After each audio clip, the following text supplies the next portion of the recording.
Okay, so I wanted to take a little bit of a deeper dive into Astarte. And I've got a current video or a couple of videos about her. Obviously, the Semetic goddess of the evening star, a very important goddess who was associated with war. She becomes increasingly important in the Kemetic belief system because she becomes one of the wives of Set. If you remember at the resolution of the conflict between Set and Heru, which is decided by committee, a couple of the concessions that they make to Set, since he is not going to be the ruler, is he gets two wives. He gets the Semitic deity Astarte and also the Levatian deity Adnet. So he gets two wives, both obviously very exceptional.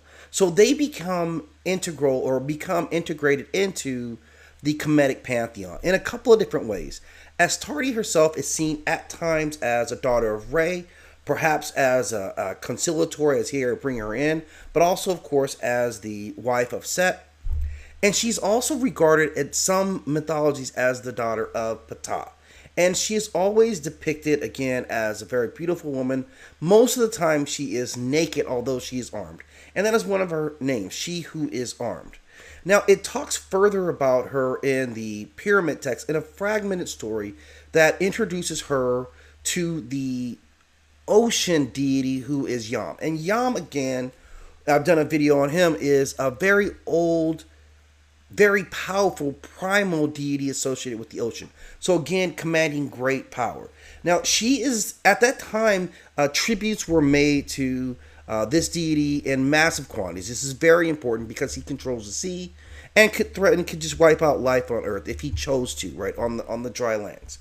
So in this role, Astarte plays an intermediary between the people who are making the offerings and Yam, who is this, very powerful ocean deity.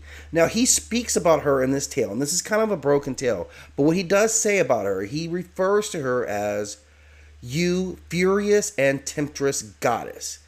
But he would go on to make her his wife or to court her as a wife. And when she comes before the group that all are subservient to Yam, they say very specifically, the great ones saw her and got up to meet her, and the lesser ones saw her and lay down on their bellies. Her throne was given up to her, and she sat down. So again, she immediately comes in, takes a rulership role, although she is presented as being a new introduction into this powerful empire, probably as a wife. And it goes on further to talk about a possible dowry that he makes to her, that is Yam, to earn her as his wife. And he demands that the other deities or gods or netters surrender adornments to her. There is a mention of a necklace made of beads that is given to her by Nut, which may be symbolic of a constellational body that is represented by that bead of that necklace of beads, but also a ring of Geb that becomes her.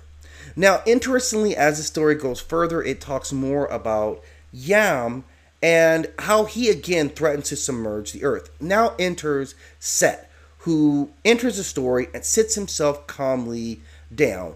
And in this role, we would assume that Set challenges or quells the god of the sea, because ultimately that threat is ultimately resolved. And the story says that after this, the strain ends and the sea left, meaning the sea probably is receding from the land that is encroached upon. Now, as far as Astarte, there is more still written about her. In the papyrus, she is called, the five gods are asked to seal the mouth of the vulva of Anet and Astarte, the two great goddesses who are pregnant without giving birth. Now, this is said to be done by Heru, that he forbids them from actually birthing their children.